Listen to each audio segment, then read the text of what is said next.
Senhor presidente, senhores parlamentares, nos últimos dias eu tenho recebido muitos juízes, muitos promotores, muitos deputados, muitos senadores, muitas pessoas preocupadas com os mais pobres, muitas pessoas preocupadas com a reforma previdenciária que supostamente estaria preocupando os mais pobres. É engraçado que nenhuma dessas categorias jamais bateu no meu gabinete para falar sobre os empréstimos a milionários do BNDES ou talvez a correção da tabela do imposto de renda, ou sobre auxílio moradia de juízes e promotores, ou mesmo, aliás, muito menos, sobre o aumento de salário de juízes do Supremo Tribunal Federal, que tramitou nesse Congresso há pouco tempo. E isso me despertou a curiosidade, de onde é que veio essa súbita preocupação com os mais pobres dessa categoria que na pior das hipóteses, recebem ali os seus 20, 25 mil reais por mês. Estudei a reforma, senhora presidente, e descobri que para quem recebe um salário mínimo, ou seja, para os mais pobres que essas categorias tanto dizem defender, as coisas não só não pioram, como melhoram. A alíquota para os mais pobres é menor, a contribuição, a fatia que o Estado toma do dinheiro desses que recebem até o salário mínimo vai ser menor com a reforma previdenciária. E mais, eu vi muitos parlamentares na semana passada discutindo nessa tribuna, discursando, falando que agora o benefício não vai mais estar vinculado ao salário mínimo, logo os mais pobres agora não receberão mais um salário mínimo, mas só R$400.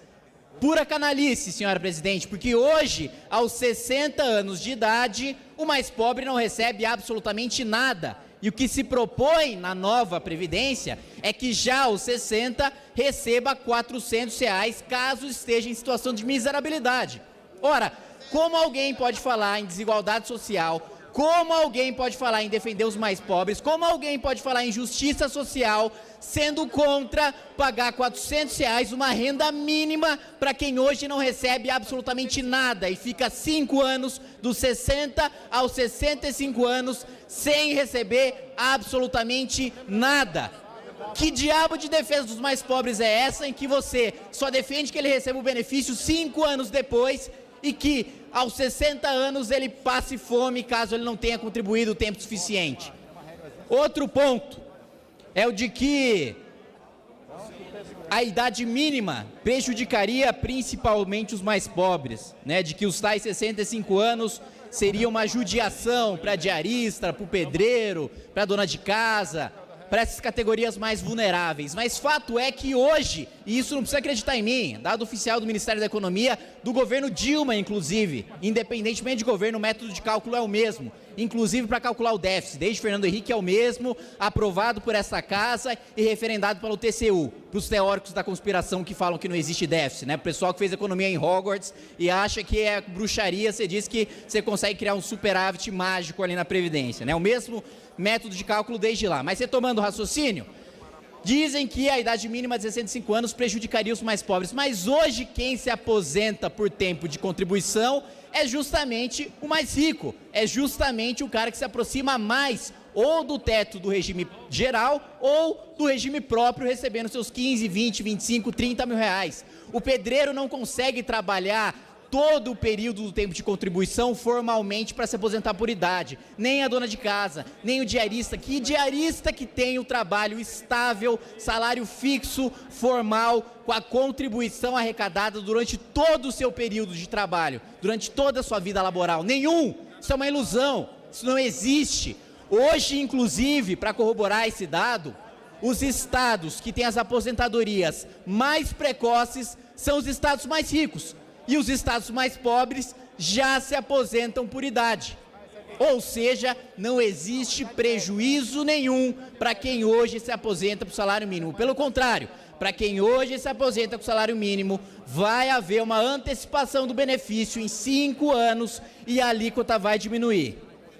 Mas aí me causou curiosidade, Bom, já que não prejudica os mais pobres, por que juiz, promotor, deputado, senador, ministro está batendo na porta do meu gabinete para falar contra a reforma e falar que está preocupado com os mais pobres? E aí eu fui ver como essas classes são afetadas pela reforma previdenciária.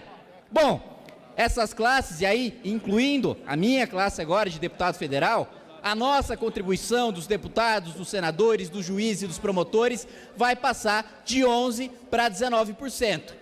Essa classe recebe, como eu disse no início da exposição, pelo menos 20 a 25 mil reais. Não me parece fazer parte da camada mais vulnerável da população. Pelo contrário, hoje quem recebe 20, 25 mil reais ou mais, todos os parlamentares que estão aqui fazem parte do 1% mais rico da população. Lembrando, senhores, que a gente está num país pobre, cujo mais da metade da população recebe menos ou até um salário mínimo. Outro ponto, será também cortadas as aposentadorias acumuladas e que hoje também fazem com que muitos já furem ou já tenham furado o teto do funcionalismo público. Gente como Marilena Chauí, como Gedel Vieira Lima e como José Sarney. Para você que me assiste, você pagador de impostos, você que paga a conta, paga essa casa, paga tudo, você que não sabe, hoje você financia a aposentadoria de Zé Sarney pelo Senado de 30 mil reais, mais pensão de ex-governador de mais 30 mil reais. Esse tipo de coisa, com a nova Previdência, acaba.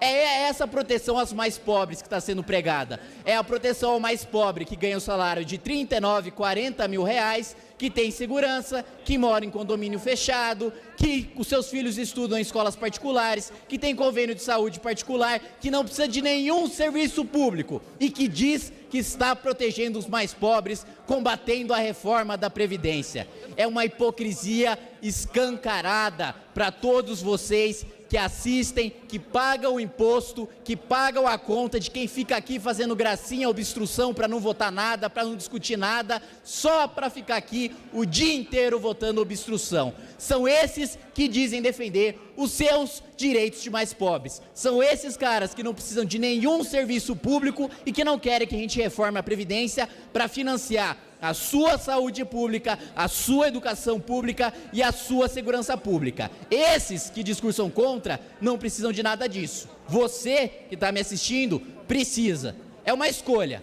Ou você defende um Brasil de parlamentares que defendem que a gente utilize o nosso já escasso orçamento para financiar os seus próprios privilégios, ou que a gente defenda um país em que o orçamento do Estado seja prioritário para o que deve ser prioridade, como saúde, educação e segurança, que sem a reforma vai continuar absolutamente sucateado. Obrigado, senhor presidente. Obrigada, nobre deputado.